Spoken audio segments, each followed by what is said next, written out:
Hey, it's Aaron, and today I want to try a little experiment. So, I've noticed on YouTube that there are more and more search responses that are basically, very clearly, artificial intelligence videos made by artificial intelligence. They are not true YouTuber videos like what I do. This is in every category, but there are tons of them in automotive. And the usual giveaway is there won't be a talking head like this. There will just be some footage and a really professional sounding narration, and that's it. So I thought, well, how close is AI to just replacing me and doing reviews for me? So I thought, let's do that. So I went to ChatGPT. I asked it to write a car review of the 2025 Nissan Rogue. I chose the Rogue because one, I had it recently but haven't actually done a review yet, and two, it's a kind of a mainstream bread and butter vehicle. It's not special, so it should have been easy to find, footage and other things of the vehicle to make video with. So those were my two criteria. ChatGPT spit it out. Now, I like ChatGPT because it gives you its sources when you do it. So I hadn't really used it before this. I experimented with it when it was talked about a lot early on, and that's it. I didn't have the app on my desktop until now to do this video, but I like it because it gives it sources. And the source for this review was almost 100% car and driver. So I was able to take the output from ChatGPT, that text, and the car and driver text and put them next to each other and clearly see it was basically a shortened paraphrase of the C&D review, which is good. It means the info was good.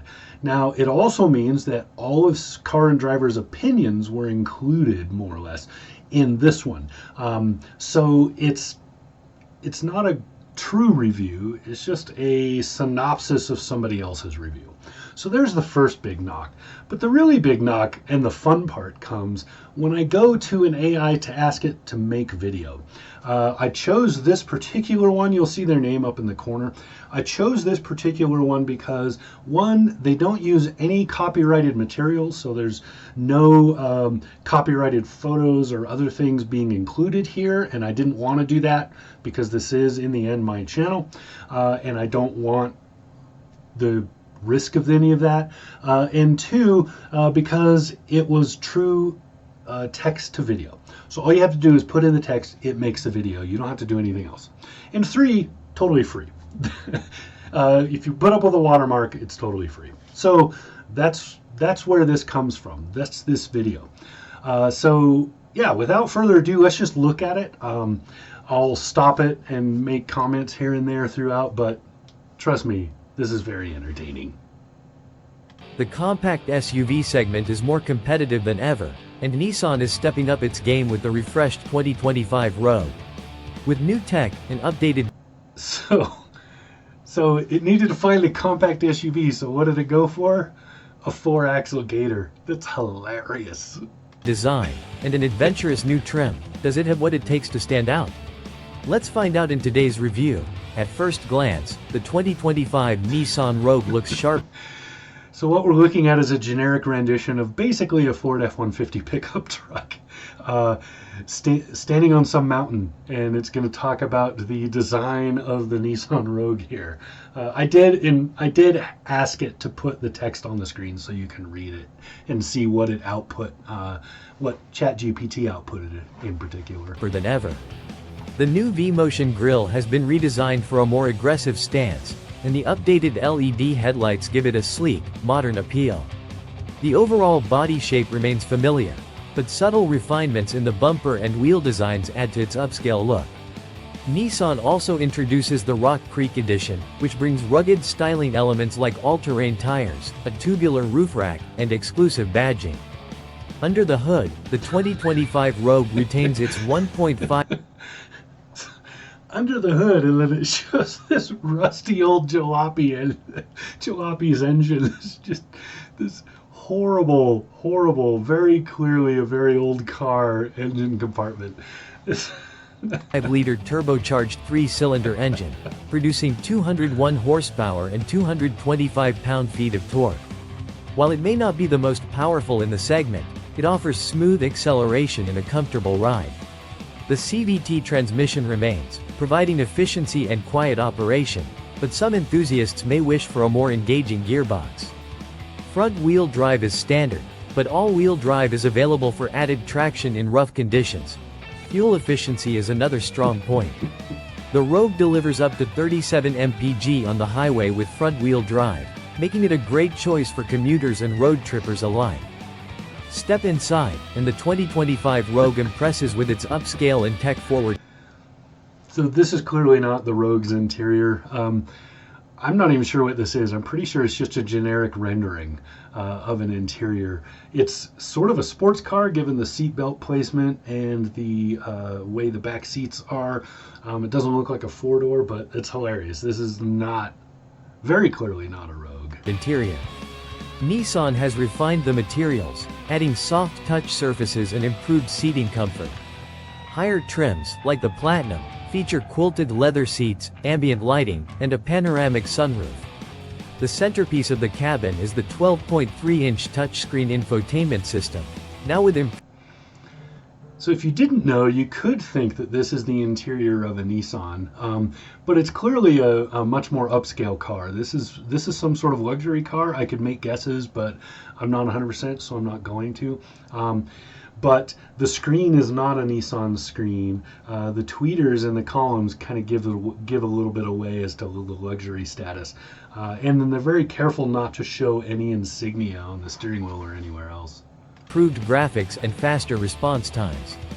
Wireless Apple CarPlay and Android Auto are standard, and for audiophiles, there's an available Bose premium sound system. The Rogue also gets a fully digital gauge cluster and an available head-up display for key driving information. Space is a highlight. Rear passengers enjoy class-leading. This seriously cracks me up.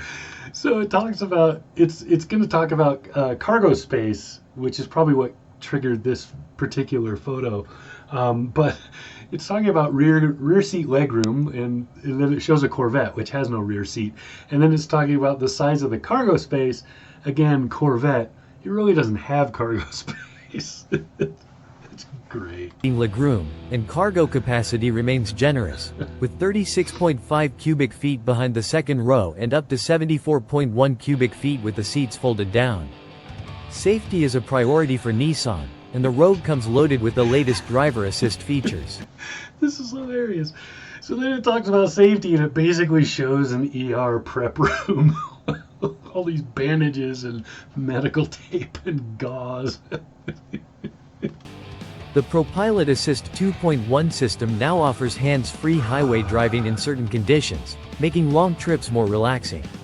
Other standard safety features include automatic emergency braking with pedestrian detection, blind spot monitoring, lane departure warning and lane keeping assist, rear cross-traffic alert, a new 360-degree camera system for better visibility in tight spots. Okay, so this section here has been actually more on point.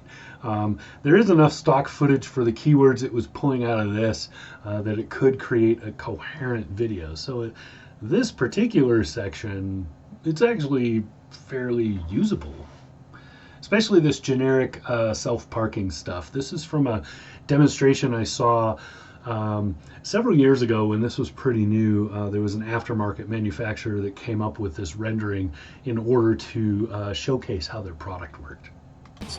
Nissan has also improved parking assistance, making urban driving even easier. The new Rock Creek edition adds a tougher look, but is it just for style, or does it actually improve capability? So all it saw was Rock Creek, and there we go. Creek with rocks in it.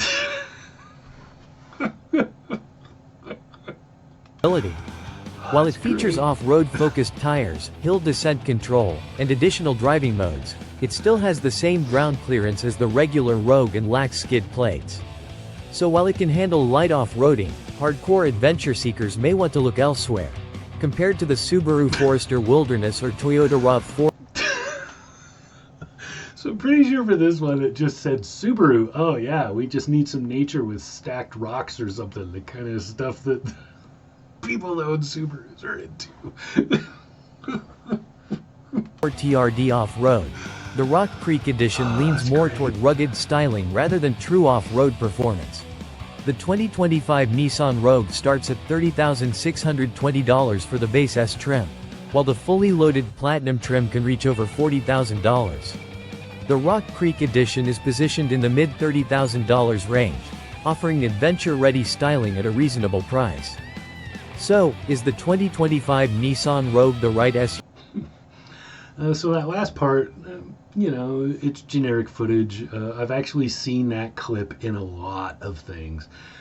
So it must be one that's easily accessible and totally free. This part is pretty good. So this could maybe kind of be a rendering of the Rogue, assuming you'd never seen one before. It looks a lot like a Range Rover Evoque, something like that. But it's it's generic enough as an SUV-ish shape that you maybe could use it, I guess. But SUV for you? If you're looking for a spacious, fuel-efficient, and tech-packed crossover with a comfortable ride and modern features, it's an excellent choice. However, if you want sportier performance or true off-road capability, you may want to explore other options. But for most buyers, the Rogue remains a top contender in the compact SUV class. What do you think of the 2025 Nissan Rogue? all right, I'm just gonna call it there. This is the last scene. It's basically some kind of car lots, but it looks like parking lots, not new car lots. And then there's some like cookie cutter housing in the background. Yeah, and then of course a call to action at the end, because every video has to have that, some sort of call for engagement. But this video has been hilarious. So yeah, it's the best that AI can do if it doesn't want to obviously be stomping on anybody's copyrights. I'm not too worried that my job's going to go away soon because of AI. So, but I thought this would be a fun experiment. It turned out to be really fun. This is really cool. So, hey, if you got ideas, maybe you want me to use AI to do one of my Q&As or something else, let me know and I'll see what comes out. This has been kind of interesting. Been a good time. All right. This has been Aaron. Talk to you again soon.